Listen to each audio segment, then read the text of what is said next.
क्या कर रही हो बेटा? सीरत किचन में मौजूद थी। उसरा आकर से पूछने लगी, पापा को मेरे हाथों का सूप पसंद आया था। जो मैंने इनके लिए परसों बनाया था वही बना रही हूँ इनके लिए। परसों वाले तमाशे के बाद और कल सुबह सुबहान के जाने के बाद वो अपना कमरा बंद किए बैठी रही। उसरा 2 बार इसके पास आई मगर सीरत ने दरवाज़ा नहीं खोला। अभी थोड़ी देर पहले जब इसका गुस्सा ठंडा हुआ तो अपने रूम से निकल कर बहरोज़ के पास बैठ गई। बातों ही बातों में से अंदाज़ा हो गया कि बहरोज़ उसरा को सुबहान निकाह के बारे में बता चुका है। मैं और तुम्हारे बाबा सोच रहे हैं एक बड़ी सी पार्टी अरेंज करें जिसमें हम सबको तुम्हारे और सुबहान के निकाह से आगाह कर दें और वो एक तरह से वलीमे की दावत होगी। उसरा ने मुस्कुराकर बहरोज़ का आइडिया सीरत को बताया, जिस पर सीरत नज़र झुका गई। शॉक तो बहुत लगा होगा आपको और बाबा को यह खबर सुनकर, खासकर आपको सौबी के लिए कोई बहुत ही हसीन एजुकेटेड वेल ऑफ लड़की चाहिए थी जो कि किसी तरह इससे कम नहीं लगे। सीरत ने नज़रें उठाकर युसरा को देखते हुए कहा। इसकी बात सुनकर वो मुस्कुरा के चेहरे की मुस्कुराहट थम गई।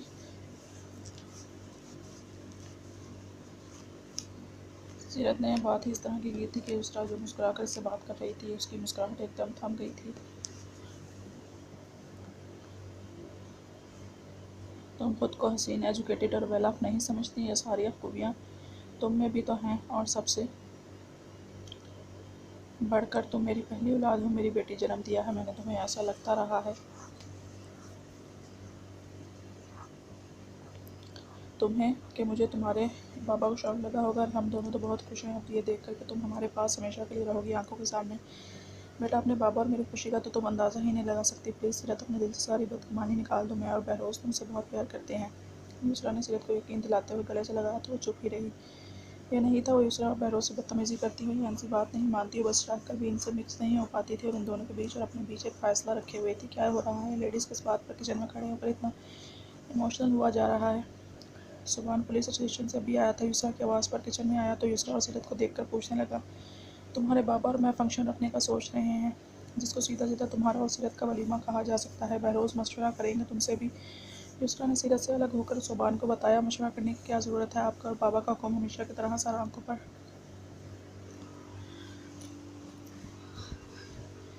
बस ये बात हमेशा याद रखिएगा कि मैं दामाद हरगिज़ नहीं बनने वाला। आप दोनों का हमेशा बेटा ही बनकर रहूँगा।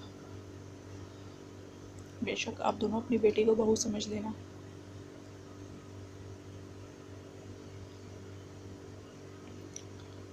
सुबहान युसरा के कंधे पर थोड़ी टिकाए अपने सामने खड़ी सीरत को देखता हुआ कहने लगा, जो कि सुबहान को नज़रअंदाज किए सूप के बाउल को ट्रे में रख रही थी। शायद वो अब सुबहान से नाराज़ हो चुकी थी। सुबहान को फील हुआ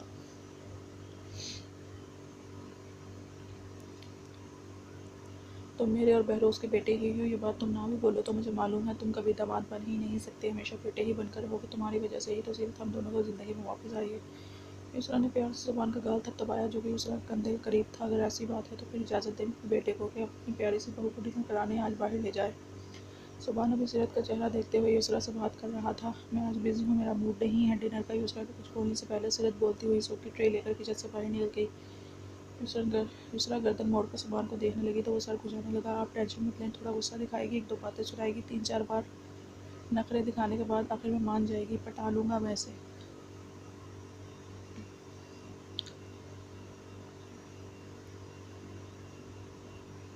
सुबहान के ऐसे बोलने पर युसरा को हंसी आ गई। सुबहान के गाल पर हल्की सी चुप रसीद करके वो किचन से निकल गई। सुबहान भी हंसता हुआ बहरोज़ के कमरे में चला गया।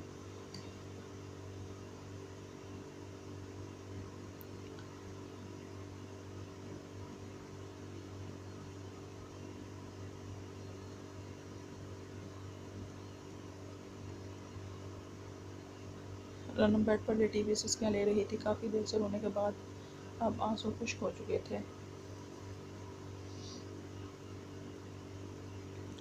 कौशान ने बहुत बेदर्दी से इसके बाजू पर सिगरेट दागी थी।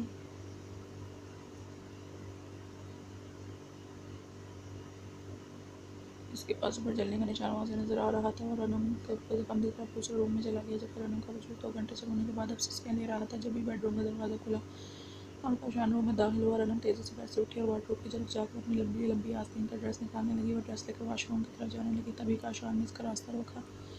इसके हाथ से ड्रेस लेकर वापस वार्डरोब में रखा और रनम का हाथ पकड़कर उसे ड्रेसर के पास लाया। ड्रेसर के पास मौजूद छोटे से स्टूल पर रनम को बिठाया। अब वो इसकी तरफ पुश्त किए खड़ा होकर इसके बाल ब्रश कर रहा था। जब मेरा बाप मेरी माँ को मारता था तो वो मार मार कर इसके हाथ सुझा देता था। अम्मी को इतनी तकलीफ़ होती कि 2-2 दिन तक वो हाथ उठा से पानी पीने के भी काबिल नहीं रहती थी। तब मैं इसी तरह अम्मी के बाल बनाता था।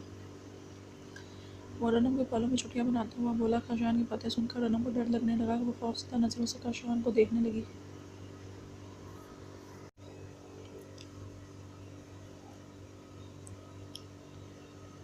तब मैं और स्वामी सारे घर का काम करते, अम्मी को खाना भी हम दोनों अपने हाथ से खिलाते थे। मेरा बाप बहुत जालिम था। रनम को सिर्फ अम्मी को मारने की वजह से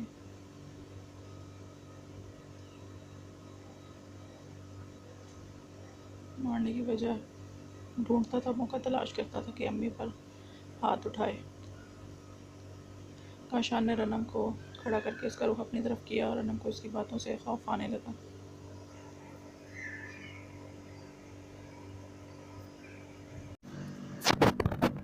मुझे अच्छा नहीं लगा आज ये सब करके तुम्हें तकलीफ़ देकर। मैं बहुत बेसुकूनी महसूस कर रहा हूँ। तकलीफ़ हो रही है मुझे। तकलीफ़ पहुँचाकर तुम्हें। शायद मैं प्यार करता हूँ तुमसे ढॉल को, तुम मेरी इसलिए।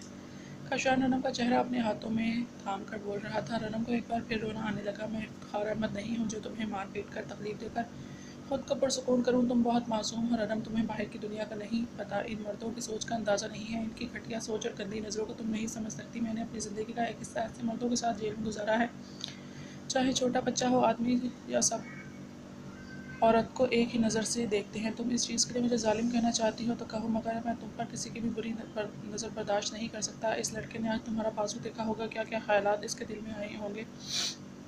ये सोचकर मेरे दिमाग की नसें फट रही हैं। प्लीज़ तुम उसे मेरी खुदपरसी कह लो या फिर तक नज़री। मैं किसी की भी बुरी नज़र तुम्हारी तरफ उठते हुए नहीं दे सकता। इज़्ज़त हो तुम मेरी और अपनी इज़्ज़त पर मैं कोई कॉम्प्रोमाइज़ नहीं कर सकता। रनम, तुम मुझे इफ्तिखार अहमद मत समझना। मैं नफरत करता हूँ अपने बात से। मैंने तुम्हारा हाथ जलाने का बहाना नहीं ढूंढा या कोई मौका तलाश नहीं किया कि तुम्हें तकलीफ दूँ। बस तुम्हें नवीद के सामने इस तरह बगैर आस्तीन के कपड़े और गले में दुपट्टा डाले देखकर मुझे गुस्सा आ गया, जो कि तुम्हारे लिए तकलीफ़ का सबब बना। मुझे अब तकलीफ़ हो रही है तुम्हें तकलीफ़ देकर। प्लीज़ मुझे माफ़ कर दो। काशान के चेहरे पर तकलीफ़ के आसार थे, जैसे इसका बाजू बुरी तरह जला हो, जैसे वो भी ये तकलीफ़ बर्दाश्त कर रहा हो। काशान अपनी आंखों में नमी लिए रनम के वजूद को अपनी बाहों में लिए रनम से माफ़ी मांग रहा था। रनम का दिल चाहा इससे पूछे, अगर सारे ही मर्द घटिया और गंदी नस्लों के मालिक होते हैं, काशान अहमद, तुम मेरे बाप और भाई को तराजू के किस पलड़े में रखते हो।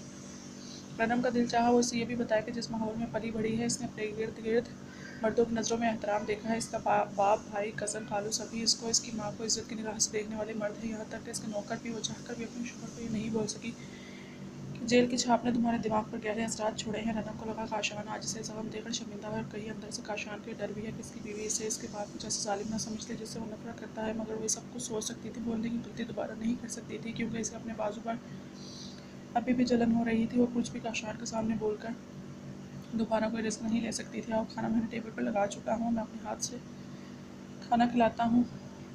इसका हाथ पकड़ कर टेबल पर ले गया। रनम का खाना भी इसने अपने हाथ से खिलाया। उसके बाद इसके लिए फ्रीज़र से आइसक्रीम निकाली, जो इस वक्त रनम को खाने का बिल्कुल दिल नहीं चाह रहा था, मगर वो इनकार करके चुप करके काशान के हाथों से खाती गई।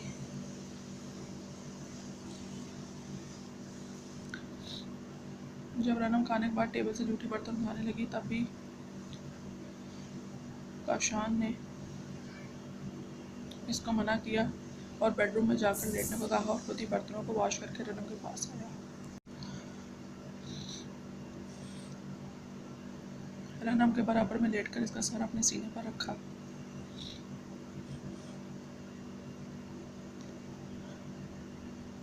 ऑफिस जाने से पहले मेड का अरेंज करके जाऊंगा। थोड़ी देर पहले वॉचमैन से बात की थी मैंने, वो सुबह ही मेड को भेज देगा। मुझसे कभी नफरत मत करना रनम, मैं बर्दाश्त नहीं कर पाऊंगा। सोफी और तुम्हारे अलावा कोई भी नहीं मुझे प्यार करने वाला। अम्मी भी मुझे प्यार करती थी, वो भी दूर चली गई। काशान रनम को बाजू नरमी से सहलाता हुआ इससे बात करते करते कहीं खो गया। लैब की बदम रोशनी में रनम सर उठाकर इसका चेहरा देखने लगी, और आज काशान ने पहली बार फायजा का जिक्र इससे किया था। आज पहली बार ही रनम को फायजा से हमदर्दी हो गई थी कि और इससे साथ साथ दुख भी हो रहा था। ना जाने वो कैसे इतनी मार बर्दाश्त करती होगी। रनम चाहती थी इसका शौहर अपने दिल में दबा गमा गुस्सा गुबार सब निकाल कर हल्का फुल्का हो जाए। रनम को वो दिन आज भी याद था जब फायजा की पहली बरसी थी और 14 साल सुबान अपने कमरे में फायजा को याद करके रो रहा था। इस वक्त यूसरा ने उसे गले लगाया था और यकीन दिलाया था कि उसे माँ की कमी महसूस नहीं होने देगी। रनम ने अक्सर सुबान को यूसरा से फायजा का जिक्र करते सुना। सुबान को जब भी माँ की याद आती वो यूसरा से इसका जिक्र करता था। रनम ने चाहा इसी तरह काशान भी इससे फायजा का जिक्र करे, अपने दिल पर रखा हुआ बोझ इससे शेयर करे।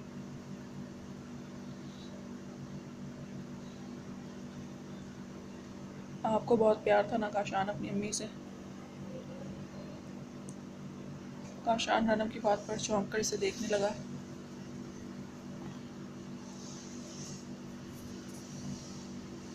अपनी माँ से कौन सा बच्चा प्यार नहीं करता। मैं जब कभी कभी किसी बात पर गुस्सा होता है, यहाँ बहुत ज़्यादा हर्ट होता हूँ, आज भी अम्मी मेरे ख्वाब में आती है, मुझे प्यार करती है, मेरा सब्र अपनी गोद में रखकर मुझसे बातें करती हैं। काशान रनम की नाक पर मौजूद डायमंड की चमकती हुई लौंग को देखता हुआ इसे बताने लगा, पता है मेरी अम्मी के पास जेवर के नाम पर एक लौंग ही मौजूद थी जो इनके नाक में हमेशा मौजूद रहती थी। आधा जेवर तो मेरे बाप ने बेच दिया था ताकि वो अपने जुए में हारी हुई रकम लौटा सके, और आधा जेवर खुद अम्मी ने मेरी और सोबी की पढ़ाई के लिए बेच दिया। काशान रनम की नाक में मौजूद नन्ही से लौंग को छूते हुए इसे बताने लगा, और रनम बहुत गौर से इसकी बातें सुन रही थी। तुम्हें मालूम है रनम, मेरी अम्मी ने शादी के बाद बहुत तकलीफ भरी ज़िंदगी गुजारी है। मेरे माँ बाप मेरा पाप है, कभी खुशी नहीं दी, और मेरी माँ ने इस इंसान से सिर्फ हम दोनों भाइयों की वजह से समझौता किया, और देखो जालिम ने क्या किया, हमेशा के लिए छीन लिया हमसे हमारी माँ को। काशान की बातें सुनकर रनम को इससे हमदर्दी महसूस होने लगी। रनम ने अपना सर काशान के सीने से हटाकर तकिए पर रखा, तो काशान इसके सर पर अपना सर रखकर सीने पर इसका अपना सर रखकर लेट गया। रनम इसके बालों में अपनी उंगलियां चलाने लगी।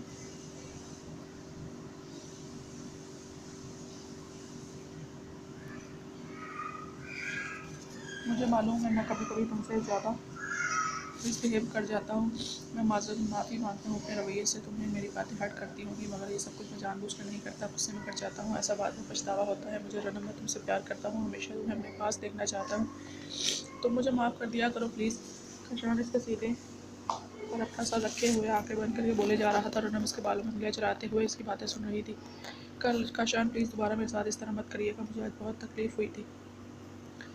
रनम के बोलने पर इसने सर उठाकर रनम को देखा, सॉरी शर्मिंदा होकर और रनम का चेहरा और बाजू चूमने लगा। काशान ने वादा किया कि आइंदा कभी भी गुस्सा नहीं करेगा, कल इसको इसके मम्मा पापा से मिलवाने लेकर जाएगा। अपने प्यार की कई दहानी करवाकर इसे बाहों में लेता नींद के वागे में उतर गया, मगर रनम को मालूम था वो इससे शर्मिंदा और गलती पर पछता रहा है। इतने सालों का अपने अंदर गुस्सा भरे हुए इतनी जल्दी नॉर्मल कैसे हो सकता है। रनम को लगा जैसे इसका इम्तिहान का मरहला शुरू हो चुका है। वो सोते हुए काशान को देखने कि मैं अपने प्यार से आपके अंदर महरूमियों को बाहर निकाल दूंगी, मगर प्लीज़ मुझ पर एतबार कीजिएगा। रनम काशान का दिल